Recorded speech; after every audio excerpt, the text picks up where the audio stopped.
friends, welcome back to Nobody Knows, dedicated to the ones who are still trying to figure it all out in life. I hope you're all doing well. If this is your first time listening, hello, and thanks so much for tuning in. I'm Juliana, and I'm a 29-year-old who has consistently felt lost in life and like I've always been behind as I navigated my 20s. I created Nobody Knows to share my experiences and advice in hopes that we can relate to one another. We also have guests on here from time to time to spice things up with a different perspective, knowledge, and expertise of figuring it all out. If you have been loving this podcast, make sure you're following on Apple Podcasts and Spotify. Lastly, I'd love your feedback for Nobody Knows podcast, and the best way to show your support is either through a 5-star review on either listening platform or by writing to me directly on either Instagram at Nobody Knows Podcast and on TikTok at Nobody Knows Podcast, followed by an _. So I want to know, how many times have you said to your best friend, we should start a business together? I truly feel like it's a testament to a friendship if this thought has crossed both of your minds at least once.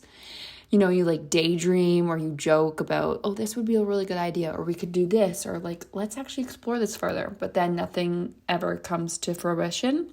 Well, the same old story of friendship applies to our guests on today's episode, Cora Pursley and Payton Butler, but these two actually went the step further and they are now part-time business partners. They always wanted to build something together. However, it took them a while to figure out an idea that was actually worth pursuing. Enter Dupe Photos, Cora and Payton's baby, essentially, and the place for royalty-free imagery that you actually want to use. With their social media and creative design backgrounds, it was only natural that they created a site that acts as a social-first image bank that works to support and showcase creators. I loved chatting with these two.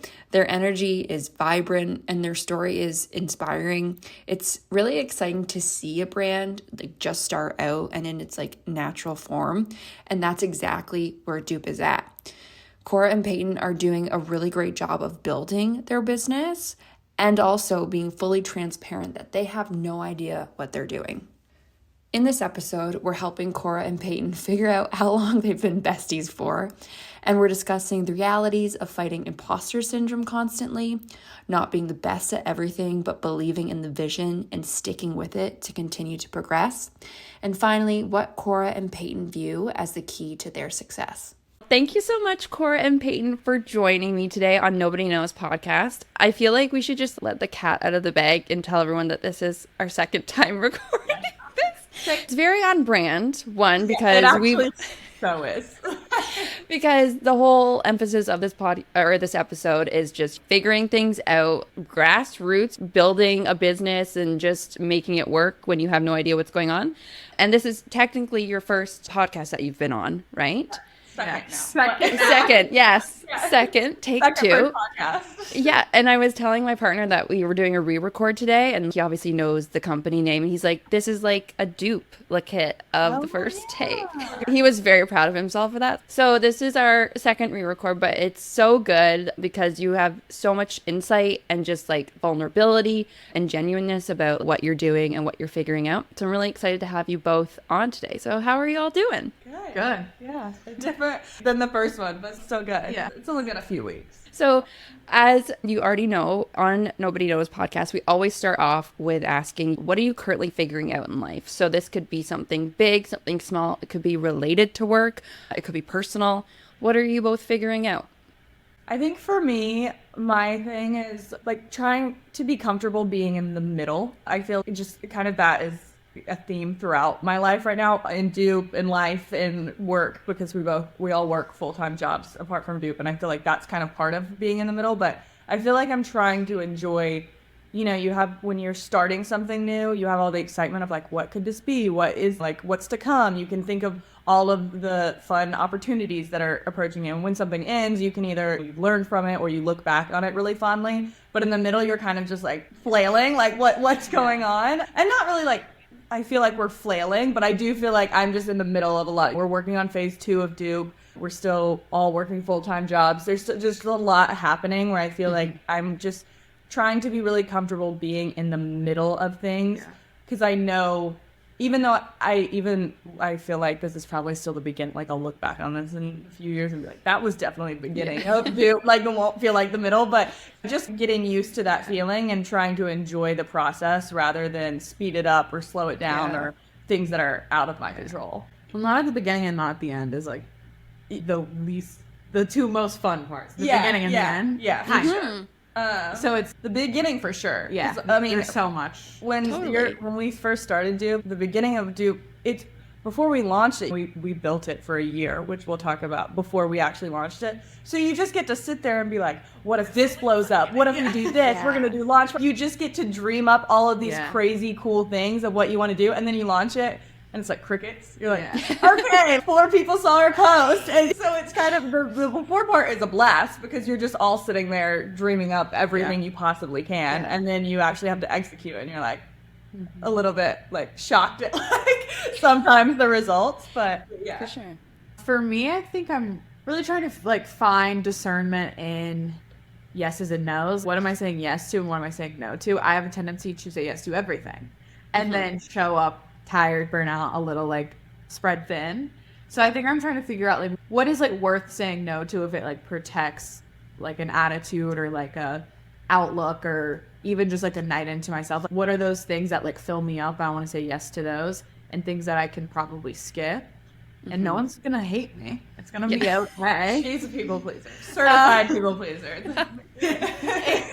What if it's the best night of my life? Yeah. The best night of my life. So I'm trying to, but realistically, is that going to happen? You just don't know. And so trying to figure out what's worth it and what can I let go of for the sake of being a little bit more balanced. Yeah. And like we're all in our 20s still. So you do have like FOMO or also like people pleasing tendencies. So you don't want to miss out and you want to make sure you're living your 20s or like the best years of your life to the fullest. So then if you like stay at home or like you decide not to go, it's kind of like, well, I can do that when I'm older. Like I can stay home when I'm like my 40s or 50s and be boring, right? But at the same time, like you're going to burn yourself out if you keep going yes to everything. Can you share how you two met and how long you two have been best friends for? So when we saw this question, we were talking about it. We have this thing. We decided it's called. You coined this. Yeah, I coined this. I think we have friendship dysmorphia. We actually don't know how long we've been friends, and when we did the math, it's been like 7 or 8 years. You did it before. Okay. You did the math for us the last podcast. We were like, you're like 8 years. We're like, oh, yeah. I looked back on my Instagram, and I hard launched you on my Instagram in 2017. Which is crazy. It's 7 years, I think. Wow. We were probably, I think. Someone's gonna call me out and be like, yeah, if I go back and look at my first birthday post for you, it's way earlier than what I think it would be. Because I think it's like last year. Yeah. So that's what we constantly think that our running joke is that we weren't that close then. We weren't that close then. We just went to Portugal. And we also just forget giant I think peaks of our friendship. Yeah. So we just went to Portugal and we were texting beforehand and Payton was like, oh my God, I'm so excited. Like we've never been on a trip together. And I'm like, I know, like that's crazy. We have gone to the beach together every year for the past like 5 years. Yeah. We went on a ski trip 2 years ago with each other and now we're going to Portugal. We've never been on an international trip together, but we have been on plenty of trips together. Yeah. That's so funny. Yeah, we met in college. We weren't that close then. Even though we skipped to so many classes together to throw parties or like go to Party City. Parties together, not like ragers, like Halloween parties or like art art school parties. What was it? Drink and doodle. Drink and doodle. Yeah, we hosted a drink and doodle. That's so sweet. That sounds really fun. Yeah, we did get in trouble. Covered the surfaces of like tables and with like parchment paper and a bunch of markers, and we were in art school and all of our friends can draw. It was really fun watching all of our friends draw really cool stuff. They're so creative. But yes, we've been friends forever, but we just we'll say probably in 2 years we'll be like, remember when we started Dupe and like we weren't that close. And we were in a class or two together. Cora was annoying. I just found this out the first time we did this. I didn't.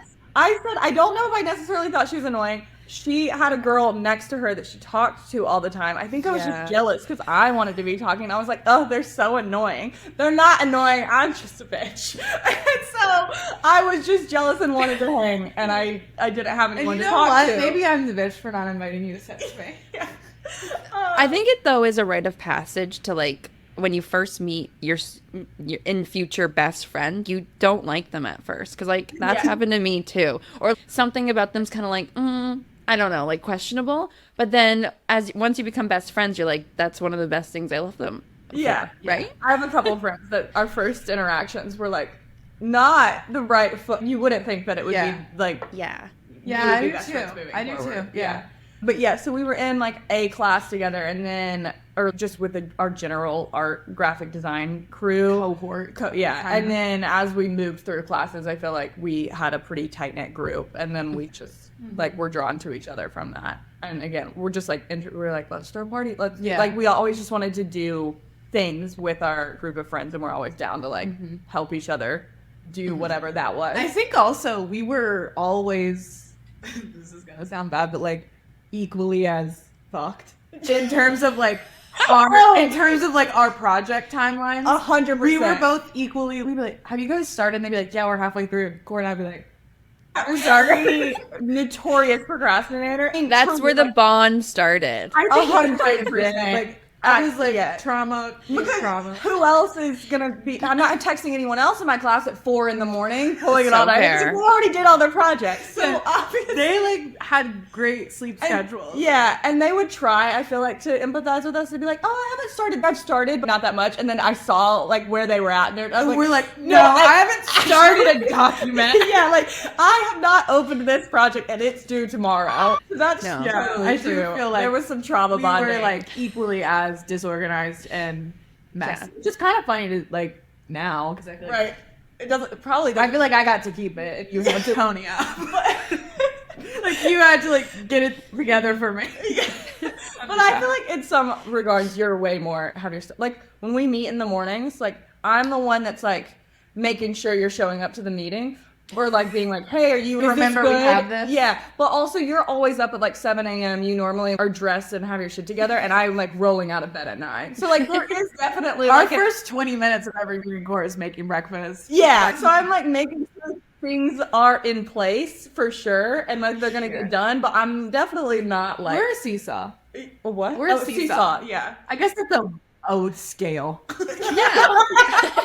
Balancing, yeah. And when you were first, or like for the past 8 years, figuring out how long you've been best friends for, and if you even really liked each other, like how did you two determine that you wanted to go into business together, or even realize it was a good idea? I had like always wanted to start a business as Payton. She stayed more in graphic design, and I leaned more. We both graduated with graphic design degrees, and I leaned more social media and just communications, PR, social media, things like that. So between that, I was pretty good at that. She's really good at graphic design. So I always thought, I was like, we could do something. This is a great team. We can start an agency. And that was always my thing. I was like, we should start an agency. And Payton was always like, I don't want to start an agency. She was like, fuck no, we're not doing that. She was always putting her foot down on that. But I could tell like Payton was not as into it. And then, but I think I was scared of like, it was kind of a question of what are we, obviously was like down. Like it would be great. We were always saying it'd be so fun to work together. It'd be fun to like work for us. Like be able to form a culture around like our friendship is kind of, I think, cool too. But I didn't know what it was. And I just felt like with the agency world, it's very much like this one's different, that one. And it's hard to actually put that into practice. Because at the end of the day, like it's still like such a grind. Yeah. And not that a grind is a bad thing. It's just I didn't know how we make that culture. We have a culture within like the 5 of us at Dupe, but like thinking long term, it's like I don't want to create something that I don't know how to get people to enjoy. And I had worked for agencies, and it was always a shit. Like it was horrible, and so it's tough. It's just a tough world. It is a tough world, and I am so glad that she said no to that, because now thinking like we would have run a terrible. We would have had a terribly run agency. Yeah, it would have been just the same, if not worse, than every other agency. I mean, like it would. I can't imagine what would be on Glassdoor. Yeah, nothing good. It would have been terrible, and it would have just been us. Like, I just don't think that there would have been like a lot of structure for us to like. Now I think like where we are at Dupe, we have our roles are really defined, and it's really easy for us to like feed off of each other and figure out like what one person's doing versus the other. I think we can like manage ourselves better. Yeah. An agency would not have worked out. So when we came up, go ahead. I was just gonna say, I think that we knew that we balanced well, and we knew that we had like handshake emoji skill sets to do something really cool in the kind of creative digital media, digital marketing space. But like, what was it gonna be? We didn't know. Yeah. And then so we were at my apartment in Origin Story. Yeah, Origin Story in Chattanooga, and she was showing me something she did for a client, or like a brief or something, and she showed me a photo from a stock photo website that we all know very well, and I was like, dude, this looks great, obviously, but I used that same exact photo in my senior capstone in college. 6 years ago. And she was like, that's insane. And we were like, I don't understand. Are we missing something? Did we just not learn this in college? Is there another? Like, how are we still using these same photos? It's like, it's such a pain. It takes so long to even find decent ones. The ones that you find, everybody's already used 400,000 times. And not to mention, it works in maybe like a print project, but like if we're using it for social or any kind of, it was like, it's like, why can't we? I just remember screaming like, why can't I find a photo like this? And it was like a photo that I had taken anywhere on Unsplash, or like you take. I was like, why aren't there photos like ours? Yeah, on stock imagery websites. That's what people need. Yeah, and it was like right when you said that, we were both like, wait a second. We have massive camera rolls. Yeah, we could just and I have a boyfriend that can build a website. I was like, why don't we just do it? Like, we both were just like, we should. That's what we could do. Yeah, and then it just like snowballed. Like, I think that same night we were like thinking of the names, and we were like, let's get the domain. And before I had even talked to Jimmy and being like, you got to be out of town, right? He was out of town, and so he came home from out of town and slapped it. I'm like, we're building this, and he's never heard of stock. What did I just walk into? Yeah, and he's never heard of stock photography in his life. Why wouldn't he? He's a developer. So that was a whole other origin of like. I think you called him, and you were like, and it was so funny because you were like, Jimmy, we need you to build a website, and he was like, all right. Like, what do you need me to build? Yeah, and then here we are. But I mean, he doesn't use social. I mean, he has social media, but he hasn't posted on Instagram in 3-4 years. I don't know. So trying to explain, one, what stock imagery was to him and why he needs to build the site, and two, trying to explain specific, like, here's, we have this level of stock imagery, and then it's like, but here's what we want to do, like stock imagery specifically for social media managers, graphic designers, and then, we've also learned there's so many other people that can use it. So that was like a very niche thing to try, and we basically had to teach him. I mean, now he's pretty he's an expert, but in the beginning, he's like, who is using, like, no one needs this. And, we thought that. Yeah. But that was how, I mean, it was just us shit talking on our couch. And then we were like, we could do this. And then it happened. So and here we are. Yeah. But all to say, like, I'm glad Payton had her foot down on one business, because I was just ready to jump into it. And Payton just, like, kind of, I feel like, knew it wasn't the right thing to do. So I'm so glad she did that, because now this definitely feels more like the right thing that we should be doing versus. I think that is funny because like we've always taken photos of, like, we'll have days and like we just like document the day on your Instagram. So like we've always enjoyed doing that together. So it's like, it is like sweet and cool how like it turned out to be like the perfect thing. Like it's right up both of our alleys. Yeah, which is just cool. And the fact that we had 1,000 photos. I mean, we started with 1,000 photos, I think, maybe less. It was like uploading 500 individual photos one at a time. But so, I mean, so it is crazy that it just started with like us being like, we have photos and we'll see if other people will upload theirs. Do you know how many photos are on the site now, like people have uploaded? I don't want to say, it's been a few months, but we had around 15,000, I think. Like I remember us hitting the 10,000 threshold. I think we probably hit it. We have like 30,000 users on the site, which is crazy. Yeah, wild. We just hit Like 20,000 accounts. Yeah, like people have made Yeah. Dupe accounts, and then we hit 20,000 followers on Instagram. I'm just shocked that we have more followers or more people create accounts than Instagram followers. Yeah. Like that just shows that like, you know, there's other people talking about it in the ether that we don't even know about, because I would just assume that the only way people would find us is through Instagram. Yeah. So that's wild. And then I think we probably have around, Jimmy's gonna be like, that was wrong, but like around 15,000 uploads, because I know we've definitely hit 12,000 around. That's so impressive, though, when you think about your first 1,000.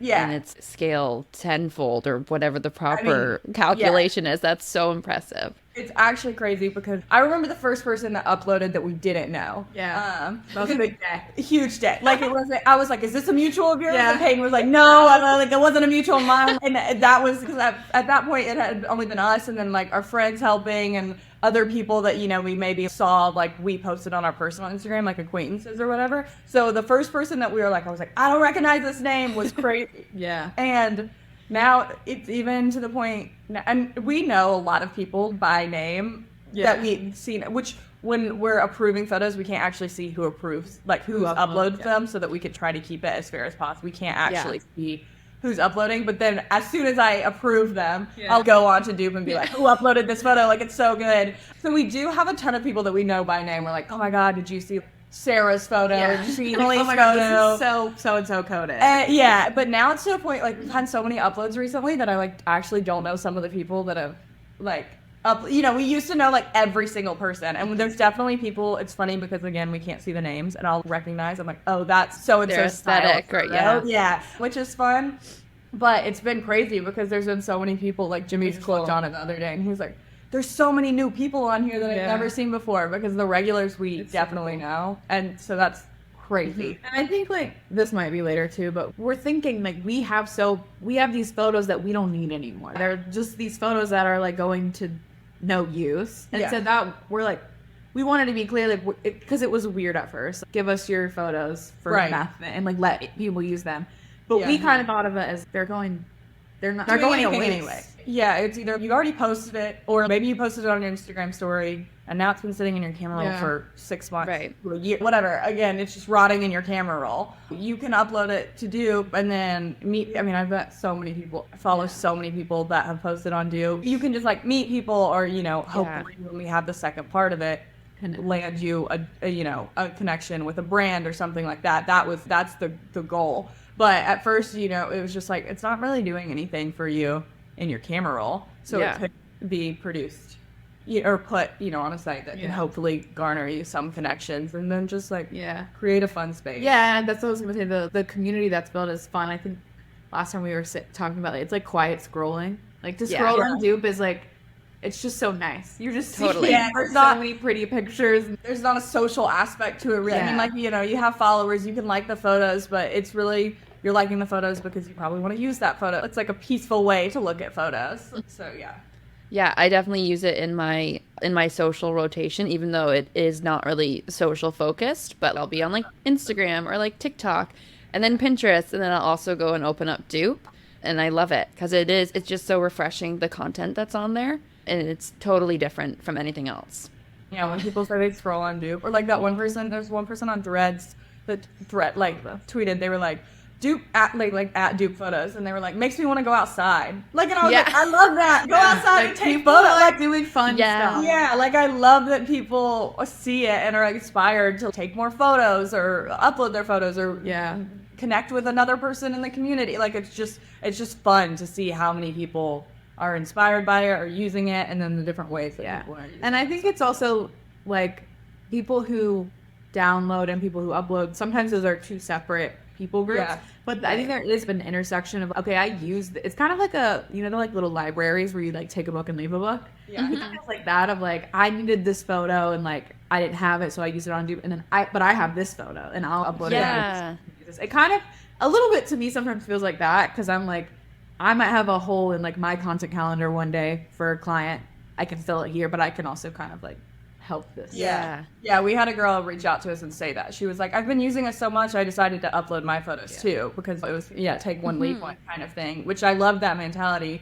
And because we did garner it for creatives, like social media managers, graphic designers, most of those people have a good eye anyway, that like you probably do have a few photos that you're like, and so many people are linking, they might not be trying to be a content creator or whatever, but we have so many people that link out to their like design portfolio, like their business Instagram as opposed to their personal. Or, so you can link out to, whatever you want to.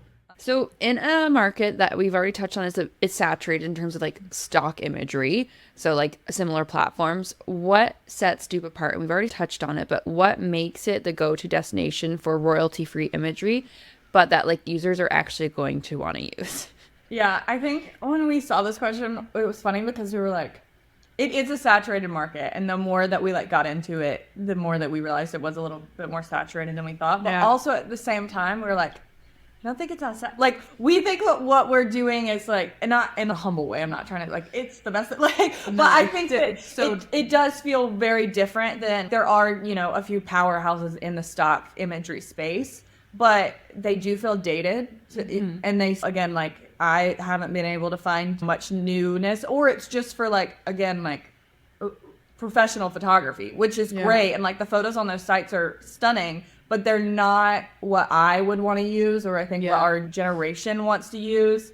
And it's just not in the world of the internet that we're using today. Like, that's just not realistic. I think we talked about there's like a spectrum of like stock images where one side is highly art directed and like highly conceptual, creative. Those are like your hero images, like your brand campaigns, what you're like going to slap on billboards. Yeah. That's huge. And you need a really strong image there.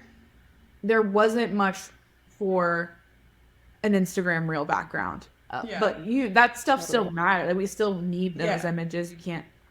A social media manager is doing a million things. Like also providing the content for their full-time job that they work for is it crosses boundaries. I think too. Yeah. Now you're using your personal camera roll to like for your work. I don't know. I think it was just like there was this like gap of the right style of images. And so I feel like we think that Dupe fills that, and that there's not a lot of other people doing it. It's not just limited to like, if I were to sell like, hey, like I have a bank of stock images, it would definitely look like my style, and that is great, especially if that style fits your brand. Like you should absolutely hire that person or pay for their subscription. But if you're needing a lot of social media managers are running multiple accounts, and it's not always possible for them, even if they do shoot great content, it's not always possible for them to be able to fit into each aesthetic for each brand that they're working on. And so Dupe at least provides a place that we have so many creators of so many different types of creativity and types of aesthetics. So you're not really just limited to one. And so I think, and then again, you said there's the art directed ones, there's like more professional, traditional stock imagery. Yeah. And then I think we fall somewhere not really in the middle. We say that like they're casual photos, they're brought in your camera, but there are incredible photos on Dupe. Yeah. Like, please hear from people have taken their own spin on it, and it's and there's definitely photos on there I would use for a brand campaign. Right. And it's so funny because I don't think when we first launched Dupe, we never were comparing ourselves to Pinterest. Like just because Pinterest is so like, like the Pinterest girlies and like the Pinterest aesthetic. We just never felt comfortable being like, Dupe is like stock photo, like Pinterest stock photos. Yeah. Until everybody else starts saying it. And we were like, oh, if y'all think it's like, I mean, that's what we wanted for sure. But, you have like imposter syndrome a little bit and think, are our photos as good as Pinterest? And then, I mean, again, because at first it was just us. And I wasn't going to be like, our photos are just like Pinterest. But now once we have other content creators uploading and their photos are like, it's like, it's giving Pinterest for sure. I don't think we would have had the confidence to do that without the community being like, guys, they're just like Pinterest. Yeah. Well, and Cora, I even think you called this out on Dupe's socials, is that it's almost better than Pinterest because like you technically can't take Pinterest photos and use them. That's illegal, but like everyone does it. But technically you can't. That's like a crazy thing. We had a thread go viral recently because we were like, hey, like someone tweeted that and said, use Dupe Photos instead. And so we quote tweeted it and was like, hey, it's like actually illegal to do this. And most people just don't know, which is totally fair. It's crazy because I think we went to school for graphic design, so it was kind of drilled in our head, like, you can't use photos that aren't yours. Even in the past few years, I worked at an agency and I was doing a content calendar for a brand and grabbed a Pinterest photo and there was a like person in it and it was like a kind of a famous guy, whatever. Anyway, the guy's manager, this was like a small brand. The guy's manager actually followed the brand because he knew the owner and was like, you use this photo. And I changed it some. Like we used it in design, had some like funny words on it. Yeah. And he reached out and was like, you have to take this down. Like, you can't use this photo. And I was like, whoa. I mean, everyone does it. You just go to Pinterest and you're like, oh, this would look so cute on my feed. Literally can't do it. Yeah, you can't do it. We saw, like, luckily he was really nice and gracious and about didn't it. slap you with a copyright fine because those are also really expensive. So a lot of people don't know or just think I can get away with it, which most people can. Also, you know, like I'm reformed. I no longer do that. Yeah. I used to. But I feel like I'm high anxiety, so I'm like, you can't do it. I can't use anything. But again, I think people just don't know. I mean, we post a lot of our photos on Pinterest to like for marketing purposes. But I don't even know, but you can't take it from Pinterest. And even if you screenshot a photo that someone uploaded, post it on your brands and say like, photo credit to Cora Pursley. I never technically gave you permission, so it's not really your photo to use, especially if you're using it to promote a product or a brand. Mm-hmm. That's where it gets like, you can get in trouble because you're using it to promote like sales. But I think it's just like people don't think about it, I think, that way for the most part. Building off of that, can you highlight who Dupe is intended for? We touched on this again a little bit before, but in our initial record, you had said that you're really surprised at some people that are using it.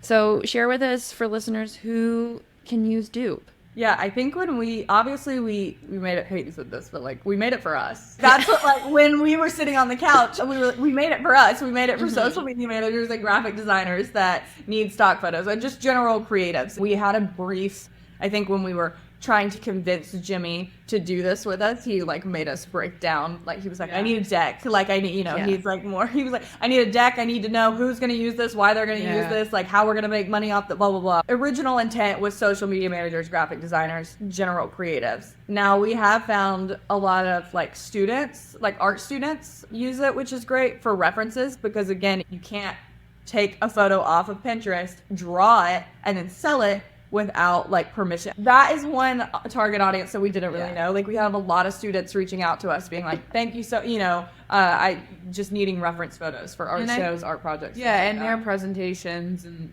all kind of stuff that they've been. And then the second one that's huge that we had no idea about is authors.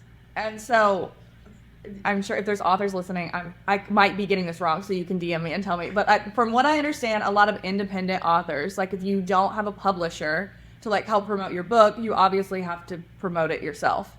And the only way to do that is through like Instagram and TikTok.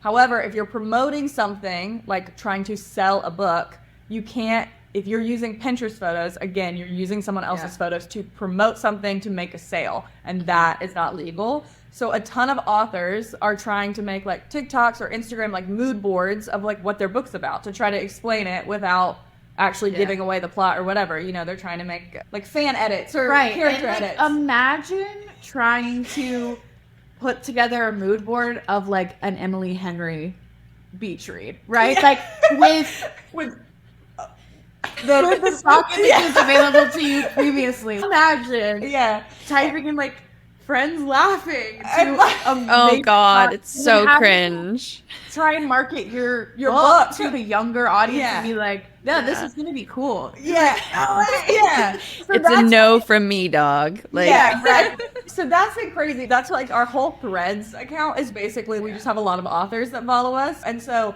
that was a group we didn't even know existed and like even really intended for, and so now like we have, and there's definitely we could help expand that. Like I think there's a lot of like dark or like fantasy stuff. We don't have a lot of those photos on there, but now that we know that is something that people want, we can definitely like keep our eyes out or like reach out when we eventually can like partner with creators that can hopefully like bring in some of that content. There's so many markets that we just didn't know what we would also reach. And I think we thought through both. There's two verticals of people that we wanted that Dupe is for.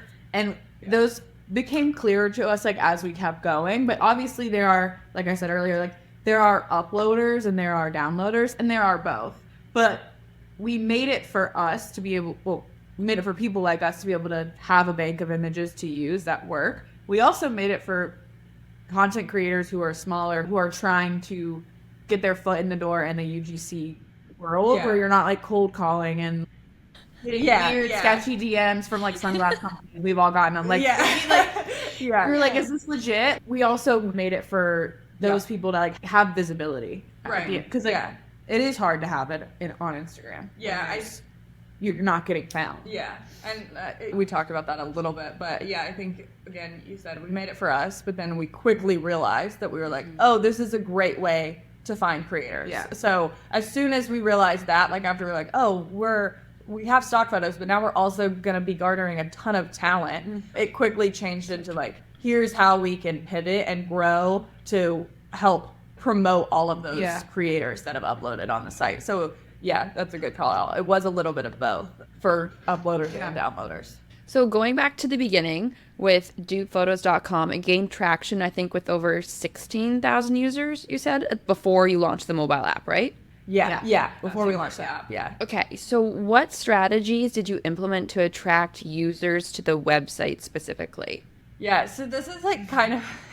So I've been in social media manager almost like probably 8, maybe not quite 8 years, but like 6, 7 years, because I worked for a social media agency when I was in college, and then that's what I did out of college. So I've been in social media management for a while, and I would love to be like, here's the, but I'm not going to, you're gonna be like, here's the strategies that you need to implement to grow your brand. Because honestly, there wasn't one. Like, I mean, there's strategy for Spaghetti sure. at the wall. That is like, there's strategy for sure. And it's not, I'm not going to sit here and tell you, it's basically everything you've already heard. I don't need to say, like, post consistently, comment on people, be engaging, all of those things. However, I think the main thing is that we had a good idea. I think the idea carried. I think it was like 90% the idea and 10% like I can make a decent video. Like I do know, the strategy is definitely learn how to film video, learn how to film TikTok. If you're not doing those things, you have to be doing those things to grow. But I do not think I'm the best video editor. I do not think I'm the best TikToker out there. I think there's people that are way better that can market better on social media. They could probably market a product that sucks better than I could. I think we had a really good product and a really good idea and something that was a gap that was missing that people really loved. And I think that was the main, like we basically had a video go viral on TikTok that got us also traction on Instagram. We posted that same video on Instagram and it got 250,000 views. And then we posted another video that got 1 million views. And I looked at the analytics of those 2 videos alone, each one got us 5,000 followers. So we got 10K within a month just from those 2 videos. And again, neither one of those videos are groundbreaking. The one is like pretty good. It's me explaining like what the product is. And that one was like, but the one that got 1 million was just a viral sound. And I just like kind of explained it. So it wasn't anything crazy. I think we were in the market, so we noticed the gap in the market. And I feel like that's not a social strategy, obviously, but like if you're in a position, like in a field and you're like, there's this thing that doesn't make any sense. And like, you have the best pulse on that. Like, because you're in it. And so I think go with your gut. And like, we were really excited about it. And I think that attracts people too, of like, they kind of wanted to buy in of like, what are these 2 freaks talking about? And like laughing and just like being insane. Like people were excited. I feel like those first 2 videos, we kept getting a ton of comments that were like, I'm so excited I'm here at the start. They were like, I can't wait to see what this turns into. You guys are going to be rich. No. Someone DM'd us. That was so funny. They were like, this is a great idea. I hope y'all get rich as hell. We were like, nah. I love that. I hope so too. We are not yet though. It was so funny. So I feel like people will like match your energy, I think, of like, if you're really bought into something, you trust what you're making. People kind of like are attracted to that too. Yeah. And also like trusting that what your field is like kind of missing. I mean, I think that was the main thing. I don't think again, like there are definitely like some strategy points that I could throw out But I don't think it's anything that you haven't already heard on like some of the gimmicky TikToks that you see on how to grow your social. Like 3 times a day. We're not posting 3 times a day. That's for sure. Our TikTok's pretty much dead at this point. TikTok hates us because they don't like the word "do." So that's And who could have predicted that? Oh my gosh. Yeah. But, That's tough. Instagrams are people. Speaking of people hating the word dupe, I do have to say this really funny story. When we were in Portugal, we do this thing where like when we see things that are blue or green, which are our brand colors, we're like, dude, it's dupe. And we do it all the time. And we were passing something and we were passing a girl. Is that what you're talking about? Yeah, but it wasn't her. It was like the wall she was in front of. Or no, I think we were talking about like she should upload that photo to do. She looked like a great, like that photo was going to be fire. She looked like she knew what she was doing. So well. Her boyfriend had the angles and we walked by and we were like, we started yelling dupe. And like she had designer shit on and we were like, and she gave us the stink eye, rightfully so, because it probably seemed like we were saying all her shit was duped. Yeah. Like, oh my god, I didn't even think of that. She's like decked out in gorgeous clothing, and we're up to oh my god, Lisbon. Oh my god, she totally thought you were probably referencing that. Like it haunts me. Yeah, we talked about it the rest of the trip. I was like, what? And then I was like, oh, obviously we can't just go around saying people's clothes are duped. And that was a miss. So that was there was a lost opportunity for us. She would probably never upload. That's so funny. I didn't anticipate that. Yeah, that was really funny. Because I was like, why'd she look at us like that? And then I was like, oh, probably because we're just She thought you were being rude to her, calling out her designer stuff. Yeah.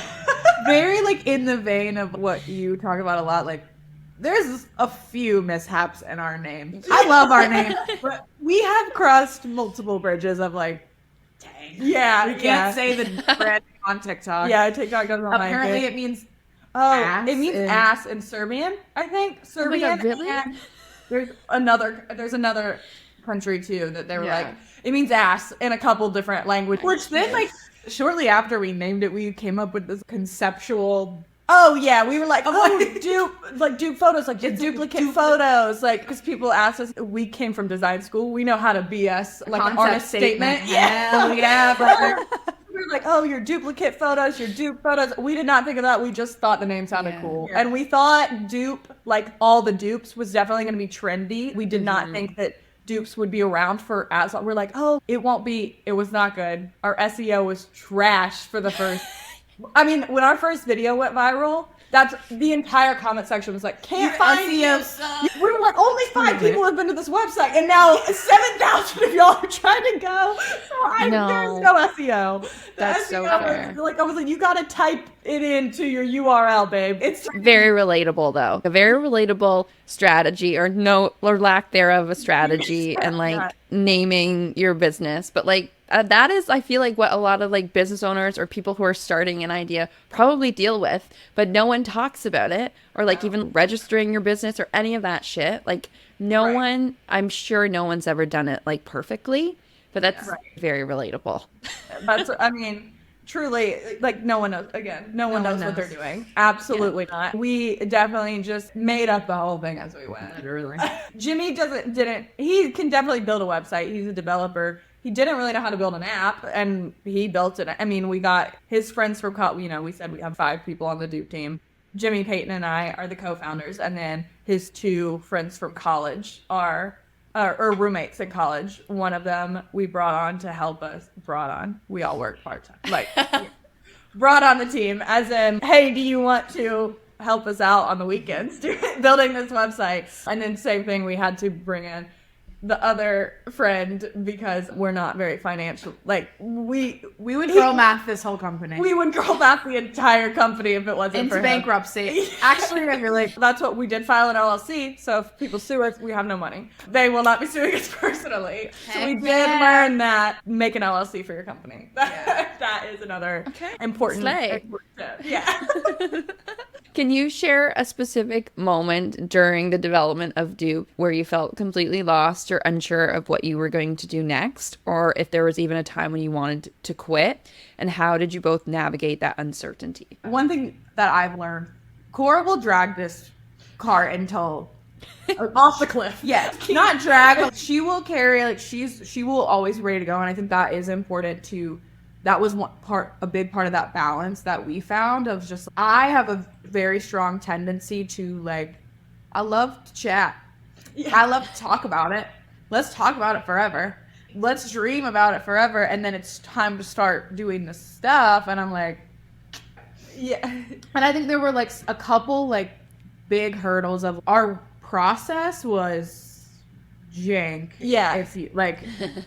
We didn't really have a process. So Cora's like, all right, I'll design this function. I've never fucking designed a website. I've never designed a website. Like, Jimmy's never built a website like this before. So right. I think that was like a really hard part, honestly. And I've said this before. Starting is the hardest part. Yeah. I think once we got momentum, like there wasn't really a time, again, because we were kind of in the dreaming phase for so long that you're just building up. So you don't really want to quit there. And then we got pretty lucky, and we did have we had only a few months where it was like pretty dead as far as like social engagement, and then we blew up. And then so like now it's game. I think that's probably where people want to give up, in that time where like you've launched it and it feels like nothing's happening. And luckily we just didn't really have to deal with that for very long. Right. But in the beginning, like what Payton was saying was, our process was crazy because neither one of us had built a website or started a business. And so I needed Payton to design the website, but Payton was just saying like design a website and come up with the branding. She had to create the branding and design the website at the same time. And so that's just like kind of a huge feat to ask someone. Mm-hmm. So I was like, great, I'll do the wireframe. I've never done a wireframe in my life. Why I said like I'll do the wireframe. First of all, I don't know how to do a wireframe, and my brain doesn't work like that. I need to physically see what it's gonna look like. I can't just like do like a button goes here and something like this. So I designed the entire website in Canva, which is great. UX designers are like punching the air. What are you talking about? You designed it in Canva. So she would do it in Canva. I would go in.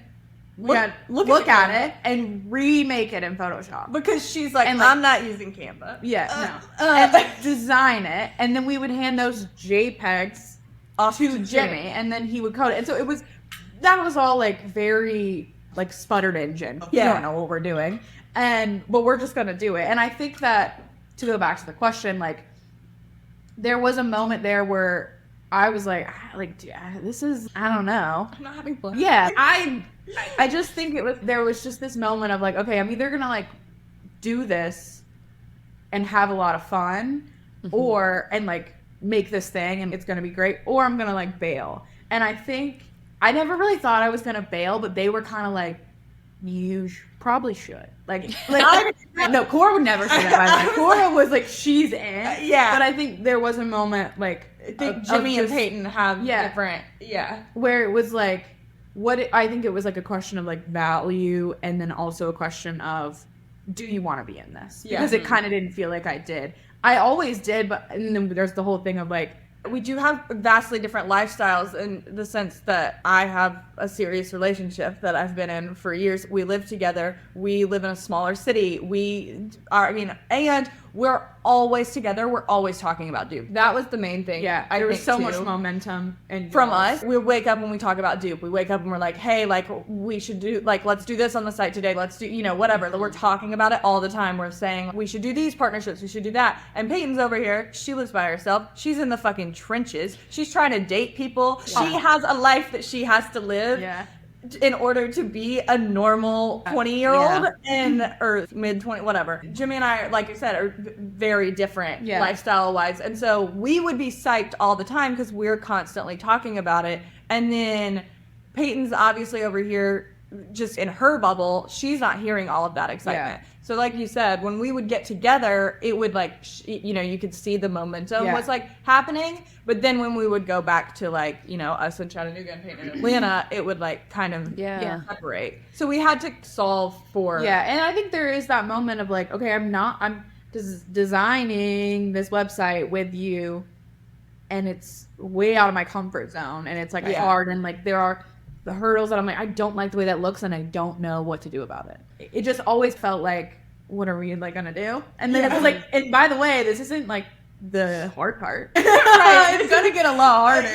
Yeah. So I think two things of Cora always had my back, like in those not that like it was never gonna be ugly, but like she had so much grace for me and could kind of say things that I didn't know how to say. I was like, it's not that I don't want to do it. I just like life was so full, and I think I was nervous that I was too busy to like fit it in, and So that fair.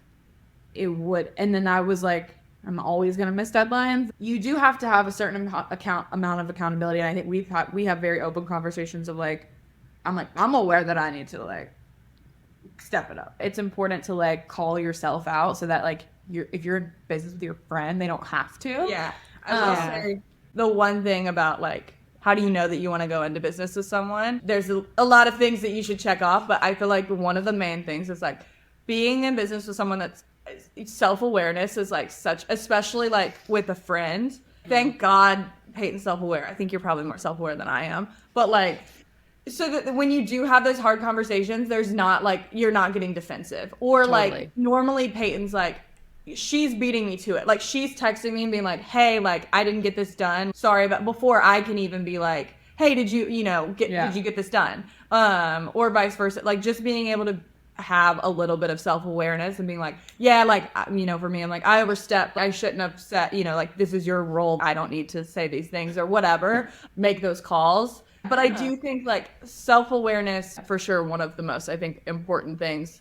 I wasn't going to let Payton leave. No. Like, I was like, I don't think I even ever talked about leaving. No, I think it was like, it was mostly, I think it was the tension between you and Jimmy. And it wasn't like, when I say tension, like, this was like a day of like, it was like one day. One conversation. Better just get off the pot. Yeah. Because he was ready to like, be really serious about it, and he's just like pulse checking, are you gonna be? Yeah. And I think I'm always impatient. Like, I'm like, we cannot do this without Payton. That's always been my stance. I'm like, I can't design. I designed this shit in Canva. Like, I cannot design a whole, like, I cannot keep up with the design of this brand. And this brand also wouldn't exist without Payton's, like, she was half the idea. She was, like the brand is the reason that we're successful. Like, one of the reasons we are successful. So that's why I'm like, I've never questioned that, but I think it was more of a questioning of like, do you want to commit to doing this? Yeah, and that was important I've always felt that from you, which like could make me cry, honestly. And so I think it's important to feel backed and like value, and I hope I make you feel the same way about like, it's just there wasn't a world, and it would be so weird if it was anyone else. Oh, yeah. So that was kind of always in the back of my mind too. Like, I can't like quit. What are we gonna do? Hire another designer? Hire anybody. That wouldn't be a thing. That's why I knew. I was like, it's gonna be me having to do this, and it's not gonna be as good. Like that. Like I can't do the job that Payton does to the extent that she does it. We built a whole website, and then people were like, "Is there an app?" And we were like, "Why would there be an app?"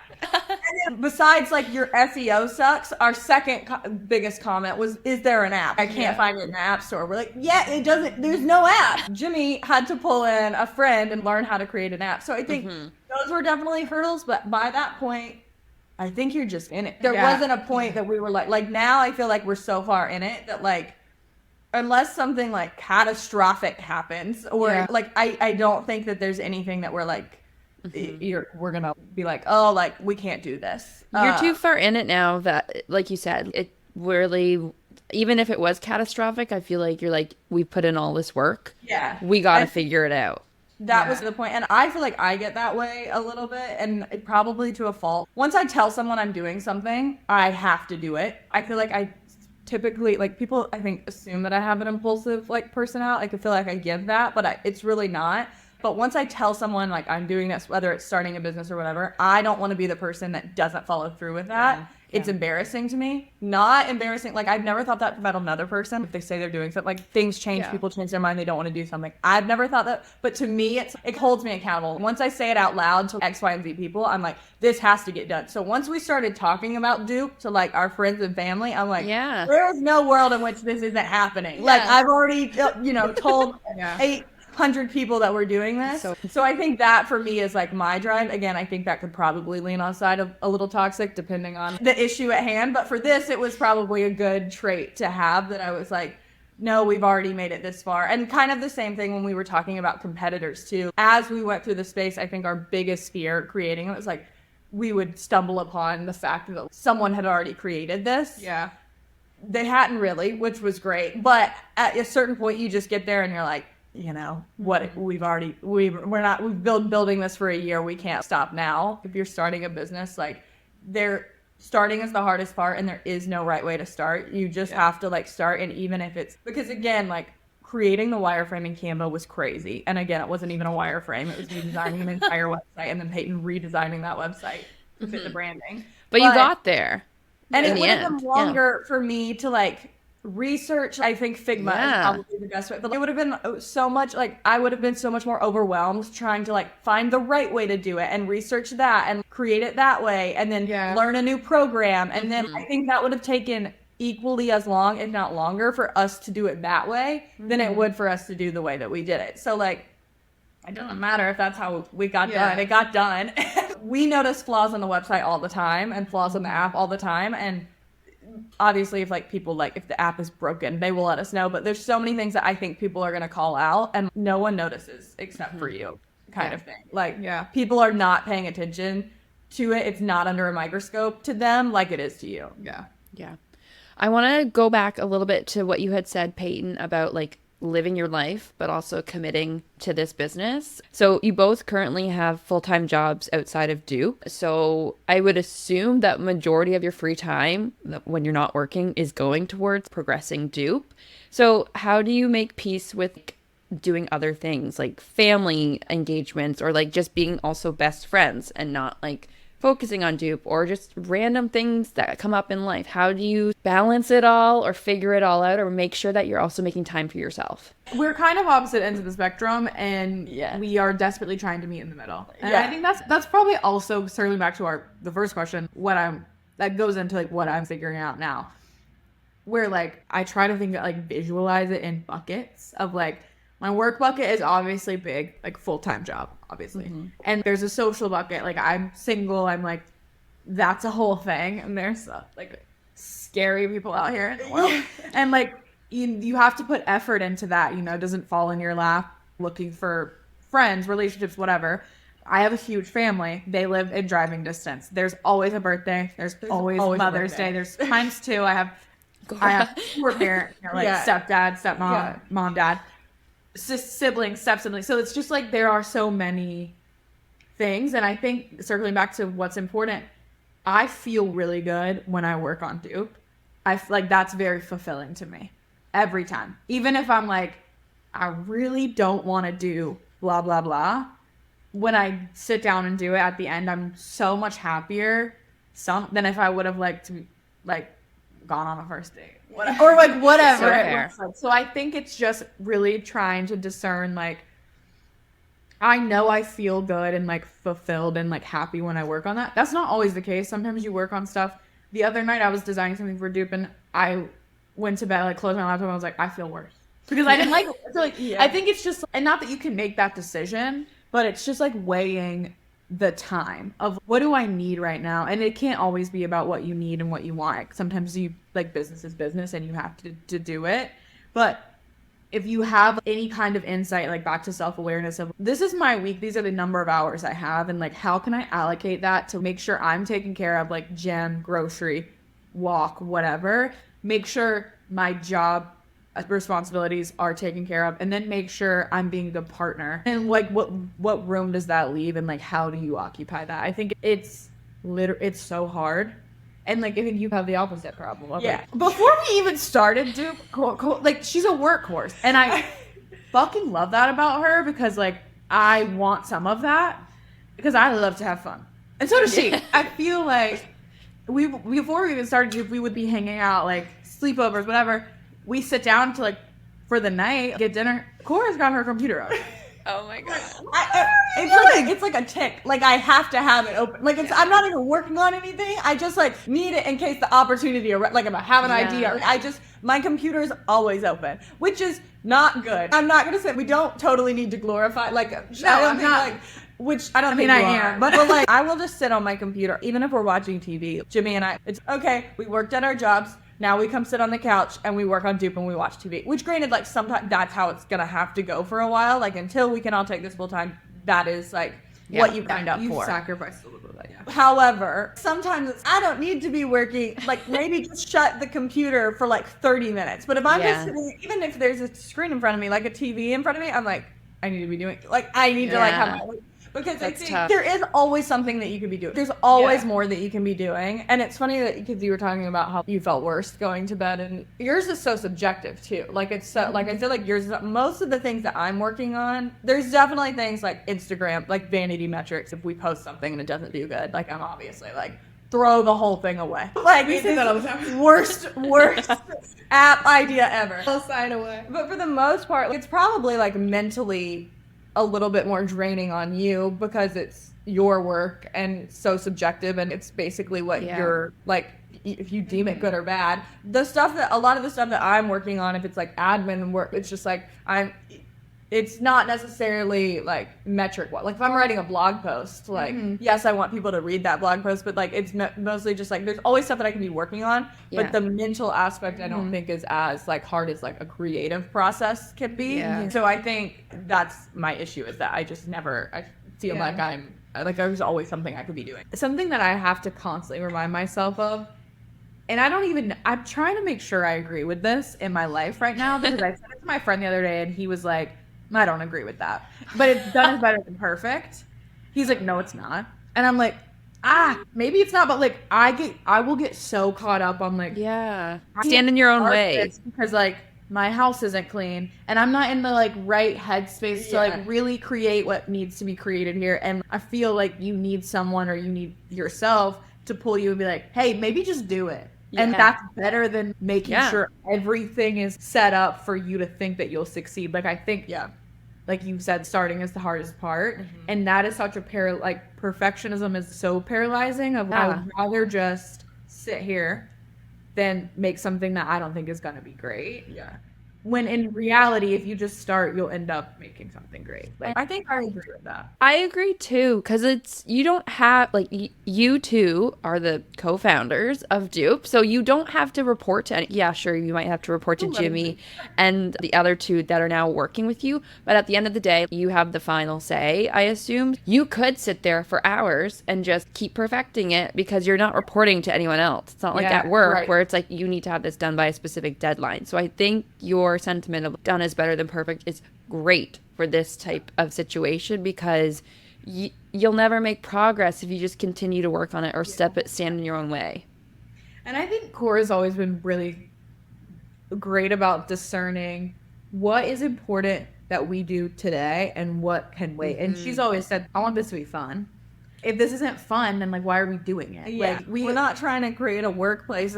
You don't want to go to work and then go to another toxic job. And not saying but like there have been times where like, and this speaks to like her character, but also like her in the workplace. But like I am like coming with my tail between my legs, like verge of tears. I'm really sorry. It's just like, are you like literally no worries? It's literally fine. We made this up. It's okay. And I think that's important too. You have a really good caliber for being like, what really matters, and I'm gonna do it. Like this time it's like, could you have done it? And what times am I gonna be like, if this is, we're making this up as we go, and it's okay. And I think that's just like a breath of fresh air when you're like, I have to go to this and this, and I don't know how I'm gonna fit this in, and now I'm stressed.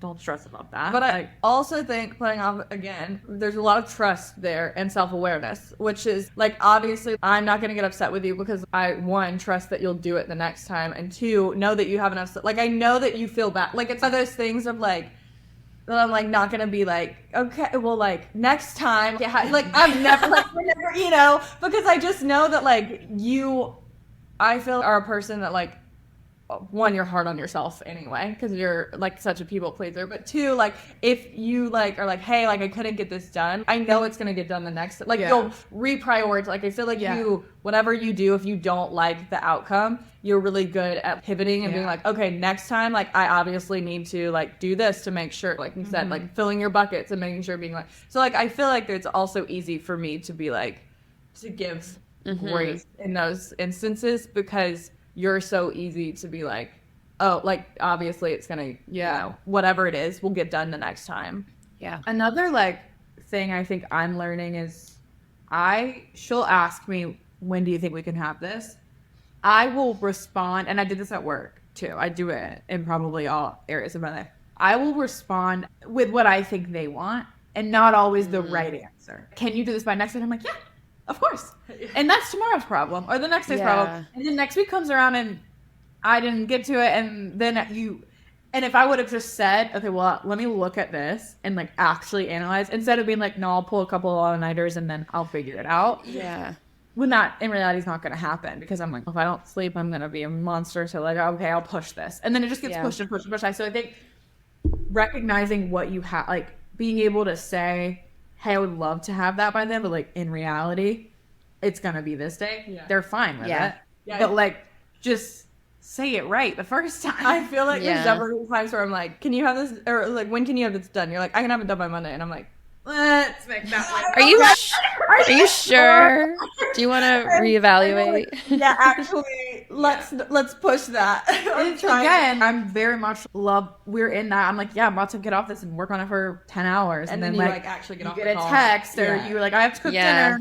I feel like that is just like a normal thing of growing up and like adulting, of figuring out how to like set those boundaries or just understand how long something's actually going to take you, and then factoring in life in general. But I think it just gets easier as you do it more, but that's like definitely relatable. I struggle with that too. And allowing yourself, this is something that you really do learn. It's so cringy to say as a creative, but like working in the creative industry is like, one, valuing your work at the right price point, but also valuing how long it's going to take.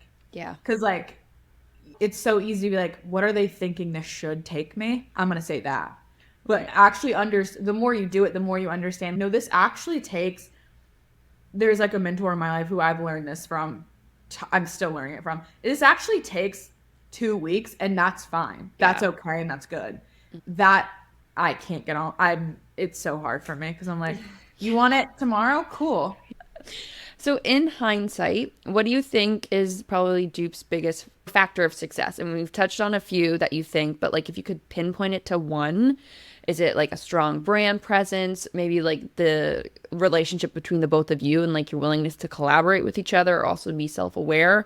Is it building a community or listening to that community? Because I also know on socials you're very in tune with your audience and you want to hear from them most.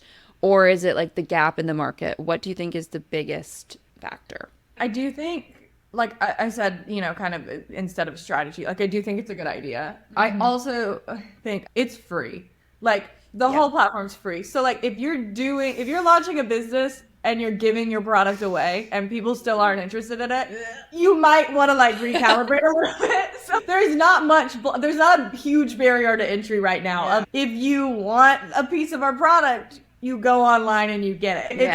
We're not asking, everything right now is just like kind of just open to the public and the community, and it's built. So that is definitely helpful. It's not selling your services is definitely going to be a little bit hard. It's still hard, but it is a little bit easier for us right now because we're not asking for anything really in return except uploads. That's always like our hardest, I think. But I think the branding is great. I think it's a mixture kind of all of it. I think there was a gap in the market. I think that it is a good idea. But I also think with that, you've created a really strong brand. And it's funny because people will comment on Instagram and be like, your brand voice is so strong. I love your brand voice. And we're like, thank you so much. It's just like how we talk. Like, it's not, because I've definitely run market, like, social media and marketing for other brands that are way more serious. And I don't think I do nearly, like people that can like chameleon their way through like brand voice. I think it's really impressive because we're not very good at it. The reason our brand voice is so strong on Dupe is because it's literally just how we talk. Like our voice and tone, Doc, will never see the light of day. Yeah. That is under wraps. But so I do think that it's kind of all of that. But as you said, people can see that we're excited about it. And I think people can see that we are very involved in it, and it is just a piece of us. Like, it's just an extension of how we are. And I do think, obviously, at the beginning, I think it's funny because all the social media gurus are always like, engage with your audience. It's so funny because when you don't have an audience, you can't engage with it. Like, that's the thing that always drives me crazy about those things. It's like, yeah, but I only have 200 followers and no one's asked me a damn question since I launched this. So I can't engage with an audience that's not there. So fair. I think that is like, I love it. Now we do have an audience that we can engage with, and I love that. So fun. And they're so fun. But even that, I would engage with them more because I just think it's so funny that people are like, you should always engage with your audience. But it's not as easy as people don't just comment. On TikTok, I think it's a little better. People feel free to comment on TikTok a lot more. Mm-hmm. But on Instagram, the comments we still get a ton of comments. But it's like always less than I think it would be. Like whenever we do question boxes, we have 20,000 followers and we're like, ask us a question. Maybe we're just vain because I think we're going to get so many questions. We get 2. And I think that's so fair. I definitely noticed that as well. And it's tough. I'm like, what's going on? Like, I think that like, we love engaging with our community. And I think more so, you know, we're going to do a live this evening, but still, even when we do lives and stuff, it's only like 15 people at most are on the live, and you get 4 people asking questions. But I think that those people end up being bought in. Yeah. And then the next time it's 15 different people. Right. Yeah. And so then those people are bought. And it's just like this slow chugging along of like you're building a community and like investing in that person. That person for 3 minutes online and or however long, and they're like, wait, now I'm bought into this brand. Yeah. And I think that's another thing, like we touched on it earlier, but like people are just excited to see what happens, and bringing them in on the like, we don't know what the fuck we're doing. People are attracted to that. Like I think that, especially now with so many businesses launching and people looking like they really know what they're doing, when you're like, I don't, like I think people are attracted to that, and they want to buy into that and be like, yeah, me neither, but I love seeing the process. And I think that's a big part too. Yeah. And so, I mean, that's exactly what I was going to say, was that we don't have a ton of, I mean, it's all relative, but a ton of people engaging as much as you think you would for 20,000 people following you. But the people that do, you really create a community with those people. Mm-hmm. And again, we know so many people by name. Like I could literally say, like list off like probably 5 creators by name, just by first name alone. And Payton would know exactly like the photos that I'm talking about, what their we probably both follow them on Instagram. Yeah, on our personal. I follow so many people that I love their photos on Dupe. I'll follow them on my personal Instagram and have conversations. And we have people, what's crazy is they're all around the world. There's so like people, cool. This one girl that lives in Thailand that like I like follow her, and then there's people that live in France when we went to Portugal, there's a girl that posts photos on Dupe that lives in Portugal. We both follow her personal, or I think Jimmy and I follow, and she gave us recommendations for like where to go eat in Thailand. That's like, amazing. Not Thailand, Portugal. Yeah. But like, it's just so, it's cool. It's cool and it's fun. And so I do think that's an aspect of the success. Mm-hmm. I think that was the question. But I do think that is more of a personal aspect that we enjoy. Maybe more. Like, I think we put a lot of value into that. I don't know if that's necessarily what makes it like successful, but I do think it makes it more fun for us. It makes it more like the reason you get up in the morning, quote unquote. Like, it makes it feel like you're actually doing something and garnering relationships versus just like creating a business. And I think it's consistent. Like the way that you show up on social, the way that we show up on social, it's the same as like when we're posting about how to get your photo approved. All of it ties together of, I like this product, I maybe like these people, and like it's like a package deal. Yeah. I think that comes with like you put part of yourself into what you're building in your business. And I think that comes with it, and it's attractive. Like it doesn't feel phony. And maybe we do feel phony and I sound like an idiot, but I feel like it's genuine and like, people recognize that. Yeah. Dupe categorizes its photos into certain aesthetics. If both of you could pick just one aesthetic to represent yourselves, what would it be? Or which one do you most identify with? On Dupe, like my top aesthetic is clean girl, like that, because we basically, the aesthetics get added to your profile based on how many you've tagged. So like your top 3 aesthetics get added if you upload photos and the most you tag is clean girl, that's going to be the top aesthetic on your tag. So that's mine. Mine is clean girl and minimalist, but like my life does not represent that at all. Just my photo style does. Yeah. But I don't think that I am clean girl or minimalist maybe. No. But not clean girl. No. Yeah. I think my top is probably beach or gym. Beach. Yeah. Payton will live at the beach at some point. Yeah. I like. Yeah. I don't if know not, what if my. that's not I her- feel like we said maximal. I was about to say maximalist for you. If I wish Unhinged was on there. Yeah. Brat Summer. Brat Summer. I feel like I don't know what. I said city cowgirl, I think, was like, Yeah. I do love a city cowgirl moment. That's fun. I think my life has always been like a little bit of I've tried really hard to, but I do have a lot of like outdoorsy tendency or like traits. I feel like if most people like looked at Cora's Dupe profile or her Instagram and be like, oh my gosh, there's like, she's so put together and like but this bitch will roll around in the dirt. And she lived in her car for like 6 months. No. It was, well, I didn't live in there. I road tripped and built Yeah, out my sorry. car. Like, so Got I it, did okay. camp out of it for Camp.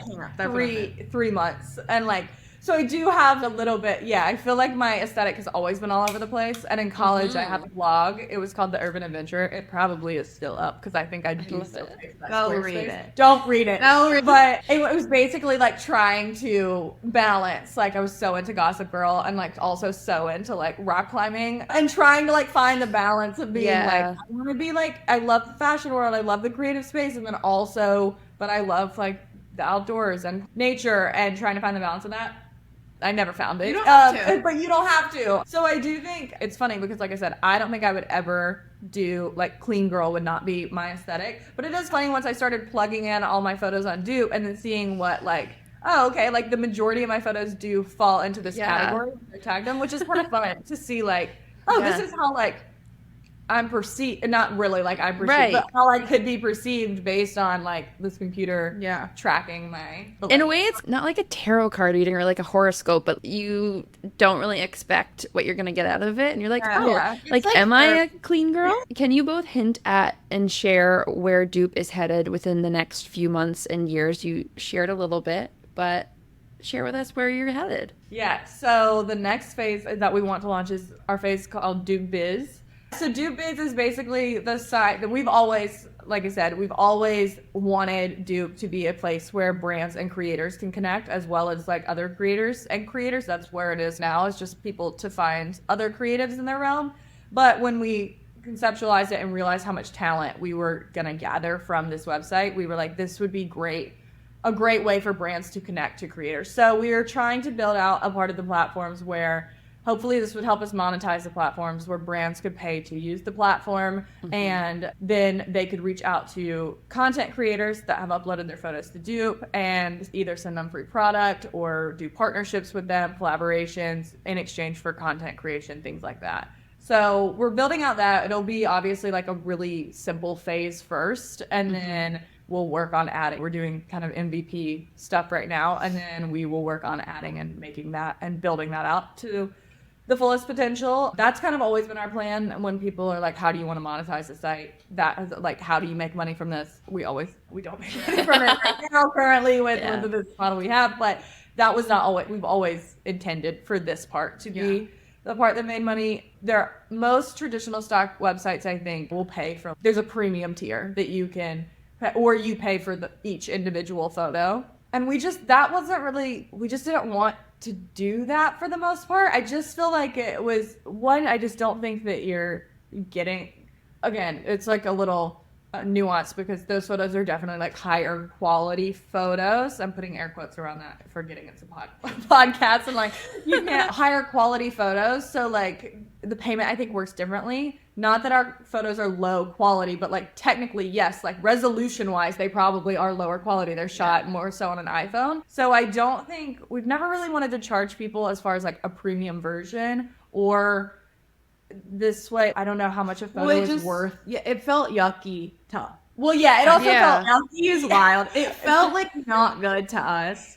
to ask for creators to upload their photos for no compensation, and then us in turn make money from that. Premium. Like, I pay a subscription for Dupe. We're like, I love that. I'm so glad you love Dupe so much that you pay a subscription. But like, I didn't feel, it felt weird for us to be monetizing off of it before creators were making anything off of it.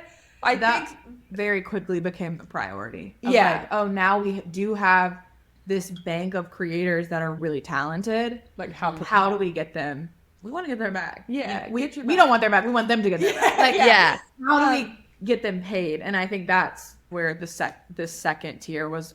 And so by the really brands quickly paying to use Dupe as a kind of search engine for creators, and then at that point, it's in the creator's hands and in the brand's hands. If the brand likes their photos, then they can hire them. But I also think that there's a lot of creators that are willing. I'm not saying like exposure does not pay the bills, and that's not where I'm going with this. But I do think there's a lot of creators that want to break into the UGC space, but also just don't have the money to buy product. Like, unfortunately, we live in a pretty capitalistic, like, overconsumption world. Like, that's what content, you're creating content normally for products. And buying products yourself is to create content is expensive. And I think there's a lot of creators that kind of just want to, like, I'd shoot a video or like shoot some photos in exchange for product. And there's a lot of brands that want to send products to just small creators in general. And again, it's hard to find those. So I think this is a great way too we'll have options on there for creators to say, I'll accept free product, or I'll accept payment, or I'll accept both, or whatever. So that it's between the brand and the creator. Like, we're hosting the platform where creators can go on there and brands can find them. And then at that point, it's once they find their match, they can discuss either compensation or trade in exchange for things. So that's kind of what we're thinking. And that is the next year. Rose should be launching definitely by end of year.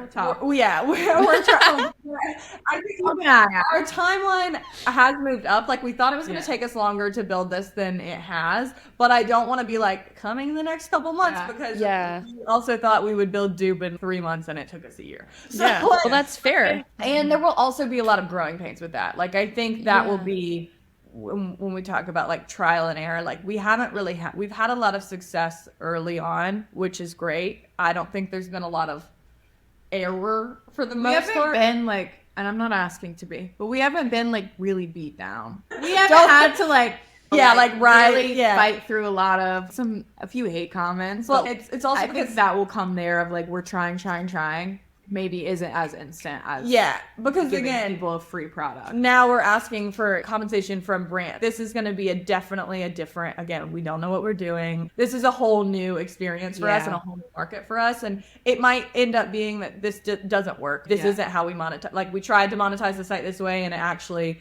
wasn't working. So then we have to pivot and figure out another way that we can monetize the site and also help creators. But I do think, again, we've already had people say, brands have reached out to me, so it just seems to us like it's a pretty seamless integration as far as like the next steps of Dupe is definitely like, how do we easily connect these people and then also help us get our back so that we can keep doing it. I mean, too, like, it is just for like why this would even be helpful if you're like in influencer management or like marketing, or just a brand who's like, I need UGC. It is hard to find those people that fit into your aesthetic and your niche. So this would essentially be like not a dashboard, but like a place where like you're seeing, instead of a list on an Excel sheet of like how many followers they have and like whatever, you're actually seeing you can see their aesthetic by a few photos and be like, does that resonate with me and my brand? And if it does, like, it just, and that person might have 3 million followers. That's how content creation works. It's not as much about the influence of your following. It's about your eye and like your talent. And we want a place where brands can see good talent. And I've said before, this is definitely a saturated market. Like, the stock photography is, I think, a little bit more niche, and we have the influencer marketing, like, search engine is definitely saturated. Like, there are so many things that. But a couple things is I've worked minimally in like influencer marketing, and all the platforms that I've used, I hated. One, because Dupe essentially caters to content creators, and a lot of these platforms cater to influencers. And the difference there is we've said, like, Influencers help drive sales. Content creators help drive brand. So if you hire a content creator, it doesn't matter if they have 200 followers. Like, they're not creating content for them to post in it, like, to drive sales for you. They're creating content for you to then go use in your brand strategy and your social media and your website and your blogs and things like that is personalized content for you. So I think that is a big difference between what we're going to try to do with Dupe Biz versus like some of these other creator platforms, quote unquote creators, because I do think they're catering to influencers. Yeah. And then I think a lot of times, again, when I'm using these creator search engines, it's just showing me analytics. Again, because that's what you're looking for. If you're looking for someone to drive sales, you want to know their engagement rate. You want to know like their conversion, their click-through rate, things like that. This is, again, more so just for you're looking for someone to take really good photos for you of your product that fits into your brand lifestyle. And you would be able to see that really easily on how we're building this. Is you would be able to see their dupe profiles at the click of a button without having to go find them on Instagram and see if they would be a good fit. And then it would have like the aesthetic tags that you can be like, oh, great. Like, this fits our brand's aesthetic as well. So we're trying to make it as seamless as, as visual as possible, because I do think that is something that's missing in the space. A lot of these places aren't visual and aren't catering to UGC content creators versus influencers. Yeah, it's so exciting. Like you said, you've sort of built out Dupe already. I feel like this is the natural next step for you both to take. And it's exciting because it's not like you're just like carbon copy pasting what you've just done. Like, you're gonna have to figure out how to do all of this, but it's really exciting that you're like expanding on what you've already built. So it's really exciting to watch. But before we wrap up, can you share with listeners where you can be found? Yeah, you can find, it's just Dupe Photos, at Dupe Photos on everything. DupePhotos.com, at Dupe Photos on Instagram, TikTok. Is there anything else? We're on Pinterest. We're on Spotify. We're just wow, that escalated quickly. Is there anything else? And then like Pinterest, and you're also on Threads too. We are on Threads. Yeah. LinkedIn. We're on pretty much everything. All the huge. It's a fun time. And it's just at Dupe Photos for everything. Yeah. That's where you can find us. Love it. Okay, amazing. Thank you so much, Cora and Payton, for being here today. I loved this discussion. It's so exciting to see where Dupe is headed by the end of this year. Maybe we'll have Dupe Biz. You never know. Yeah. Hopefully. Fingers crossed. Yeah, I was about to say, everyone cross your fingers.